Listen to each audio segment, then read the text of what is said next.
Administrator ke-15 akan mencoba menganalisis best practice terkait digitalisasi organisasi dihubungkan dengan mata kuliah hubungan kelembagaan. Kami di sini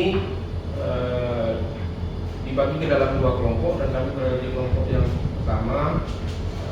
Saya sendiri Pak Zeki Indra Buddha SD dan Ibu Wanepa, Pak Isrin dan Pak Elmi. Di sini kami mencoba untuk mengkaji lebih dalam terkait dengan transformasi digital. Transformasi digital merupakan segala sesuatu yang mengacu pada proses aktivitas dengan menggunakan atau memanfaatkan teknologi digital. Namun perlu kita ingat, transformasi digital tidak tentang perubahan dari sistem manual ke digital, tapi juga bagaimana teknologi digital ini bisa diimplementasikan di organisasi. Apa manfaatnya dan apakah efek samping bagi organisasi atau lembaga akibat penggunaan teknologi digital yang mempengaruhi kondisi organisasi perusahaan di masa akan datang. Penggunaan atau pemanfaatan teknologi digital ini biasanya disebut dengan proses digitalisasi. Mungkin bisa kita bahas lebih lanjut terkait, bisa kita dalami terkait dengan transformasi digital ini. Mungkin Pak Isrin bisa dijelaskan apa sebenarnya manfaat yang memang bisa kita dapatkan apabila transformasi digital itu bisa diterapkan di dalam suatu organisasi. Terima kasih kepada Pak Indra. Kita sebelum saya akan membahas tentang manfaat dari transformasi digital bagi organisasi. Wajibnya organisasi ini sangat membutuhkan transformasi dari manual ke digital. Ada beberapa manfaat transformasi digital. Yang pertama, meningkatkan kepuasan pelanggan bagi konsumen. Dengan transformasi digital, para pelanggan akan dengan mudah untuk mengakses segala informasi tentang produk atau layanan yang ditawarkan, sehingga memperoleh update informasi terbaru dan layanan after sales secara real time, yang tentunya akan membuat pelanggan nyaman dan puas. Yang kedua, dapat mengetahui perubahan perilaku konsumen. Semakin berkembang teknologi digital saat ini, tentunya organisasi atau perusahaan akan dengan mudah melihat perubahan perilaku konsumen pada segmen pasar yang ada. Dan yang ketiga, hemat waktu dan anggaran. Mengapa kita bilang transformasi digital hemat waktu dan anggaran? Karena organisasi perusahaan yang menggunakan teknologi digital, semua dokumen yang dalam bentuk digital harus mengeluarkan biaya untuk belanja kertas dan anggaran. Selain itu, dapat menghemat waktu ketika berkoordinasi antara unit tanpa ada batasan dan waktu. Semua aktivitas dapat dilakukan secara bersamaan antar unit yang ada pada perusahaan tanpa harus saling menunggu kabar dari unit lainnya. Semuanya dapat langsung secara berjalan bersama-sama sehingga lebih efektif dan efisien. Dari penjelasan Pak Isrin yang kita dengar tadi, mungkin memang digitalisasi memang ini sudah kita terapkan di lembaga dan organisasi yang kita. Saya ke Pak Helmi. Pak Helmi, mungkin ada contoh-contoh penerapan yang ada di Indonesia terkait dengan transformasi digital perusahaan memang bisa dijadikan contoh untuk penerapan digitalisasi di Indonesia. Terima kasih Pak Indra. Saya coba mencari di Indonesia ini lembaga yang telah memberikan pelayanan publik dengan layanan digital yang sudah diberikan penghargaan baik. ternyata tak jauh dari kita. Salah satunya adalah PT Taspen. PT Taspen yang sebagaimana kita ketahui adalah sebuah lembaga yang menangani dana asuransi pegawai. Mereka telah membuat sebuah gebrakan inovasi layanan digital yang dinamakan dengan TOS. TOOS, TOS. Yang kepanjangannya adalah Taspen One Hour Online Service. Artinya, Taspen sudah membuat sebuah layanan dengan jaminan pelayanan itu akan selesai dalam waktu 1 jam secara online. Ini sebuah gebrakan yang saya kira sangat berani. Selama ini kita mengenal dengan istilah layanan OSS, One Stop Service, atau yang disebut dengan pelayanan satu atap. Ini lebih hebat lagi. Mereka memberikan pelayanan dalam waktu 1 jam saja. Mengapa demikian? Nah, kita lihat apa latar belakangnya.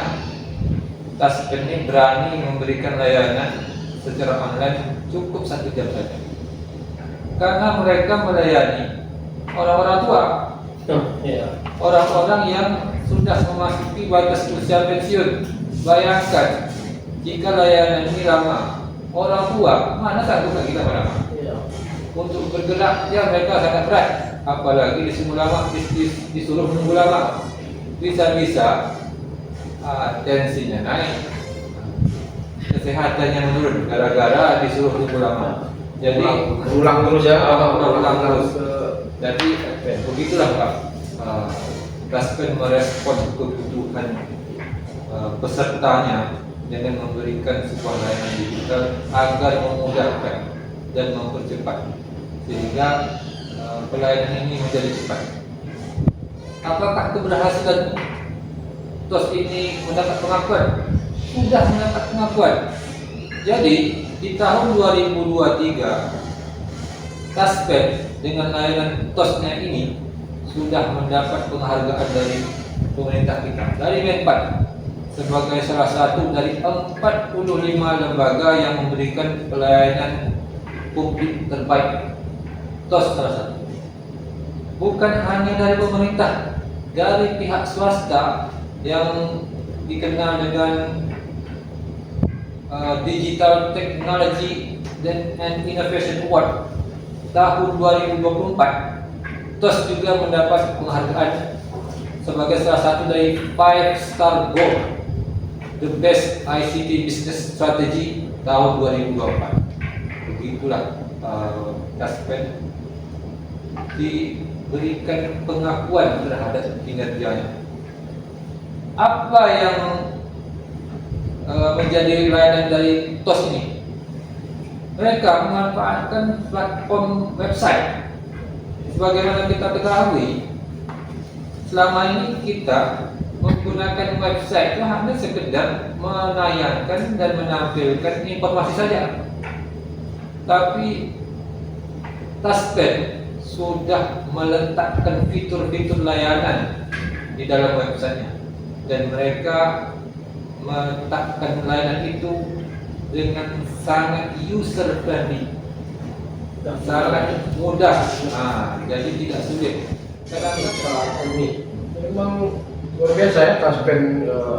Saya juga informasi baru dapat dari PMI. Mungkin ini saya sekarang ke Bu Mardani. Mungkin ada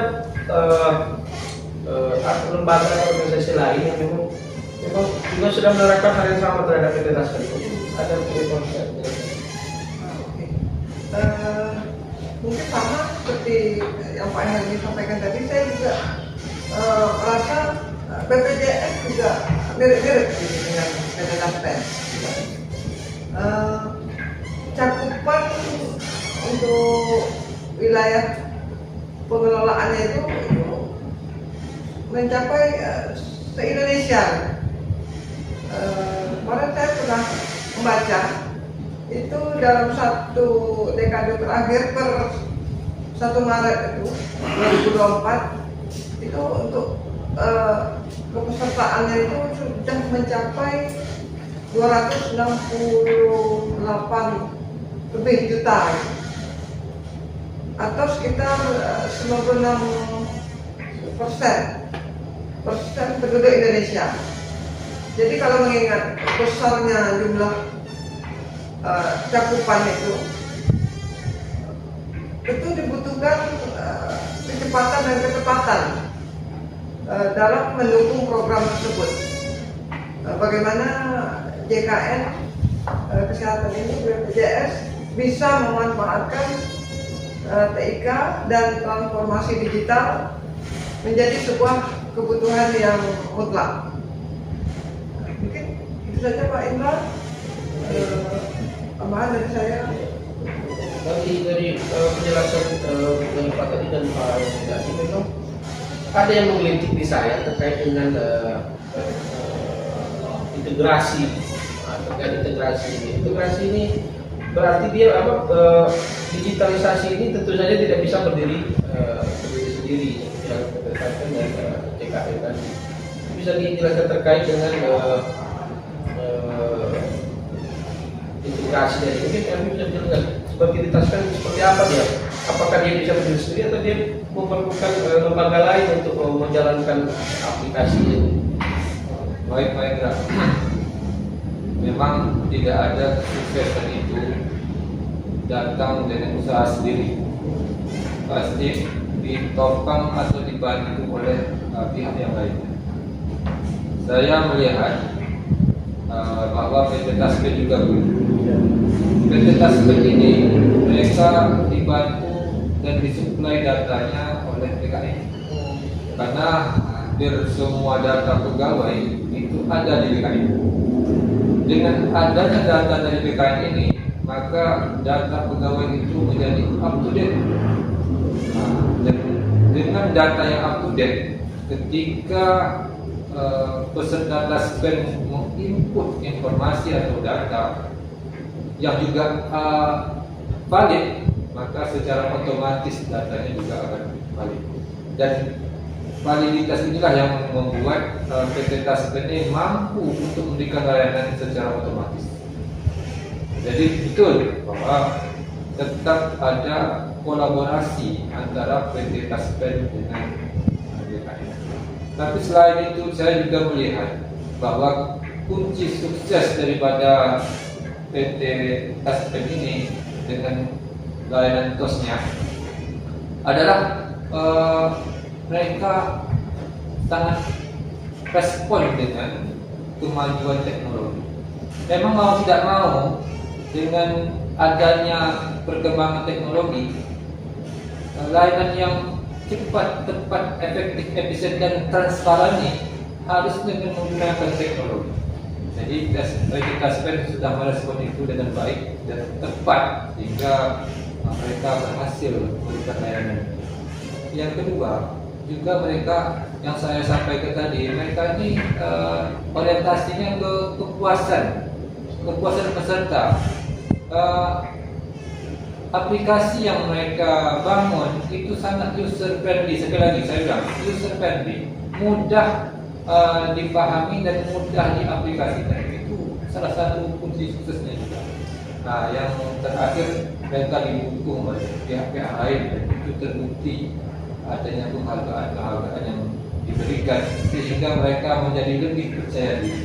Mungkin demikian Bapak juga. Dari penjelasan Peggy tadi memang semakin menarik terkait dengan Taspen ini ya. Memang perlu kita dalami nih Pak Idrin Buwan terkait dengan ini. Mungkin bisa dicontoh Bu Eva mungkin sesuai dengan fungsinya di PKD mungkin bisa dikaitannya ke pelaporan ya, terkait dengan pelaporan mungkin ke depan pelaporan atau baiklah dari beberapa contoh atau best practice yang tadi yang coba dibahas oleh Pak Helmi dan Bu Manepa dan Pak Idin tadi, kita dapat saya ambil terkait kesimpulan bagaimana suatu organisasi bisa berhasil dalam menerapkan digital transformasi di lembaganya. Ada beberapa hal yang memang yang pertama dia mempertimbangkan kebutuhan penerima layanan seperti Pak Ibu bilang tadi, apa yang dibuat aspek itu memang dia memikirkan siapa penerima layanan dan seperti apa harus dibuat. Kan ketika itu sudah masuk, layanan itu akan mudah diterima oleh penerima layanan. Yang kedua, kesiapan aturan main, jangan sampai apa yang kita perbuat itu menjadi permasalahan di kemudian hari. Yang ketiga, kesiapan SDM tentunya tidak lepas dari itu keberhasilannya. Yang keempat, tentu saja kesiapan infrastruktur internal. Yang kelima, kesiapan ekosistem baik itu listrik, jaringan dan instansi lain. Yang keenam, menerapkan teknik-teknik manajemen perubahan. Selain hal tersebut, tentu untuk penerapan digitalisasi organisasi ini memang tidak mudah. Tentunya ada beberapa tantangan dalam pengembangan digital organisasi. Yang pertama tentu saja seperti biasa kultur atau budaya atau kebiasaan yang tentu menjadi tantangan yang terbesar terhadap penerapan transformasi digital ini. Yang kedua tentu saja unsur faktor pimpinan menjadi tantangan ke depan. Yang ketiga, sulitnya kolaborasi antar lembaga. Mereka tahu sekarang memang ekosektoral masing-masing bidang itu masih kelihatan, tidak untuk meredam itu memerlukan trik-trik khusus terkait dengan apa yang menjadi tantangan. Yang keempat, kesenjangan kompetensi. Yang kelima, rendahnya pemahaman terhadap harapan publik. Mungkin itu saja yang bisa kami diskusikan di sini dalam rangka memenuhi tugas pendidikan kepemimpinan administrator. Saya Pak Rizky Indra, Pak Isrin, dan Ibu Manepa, Pak Helmi mencoba untuk mendiskusikan. Mungkin sekian dari kami. Saya tutup. Assalamualaikum warahmatullahi wabarakatuh.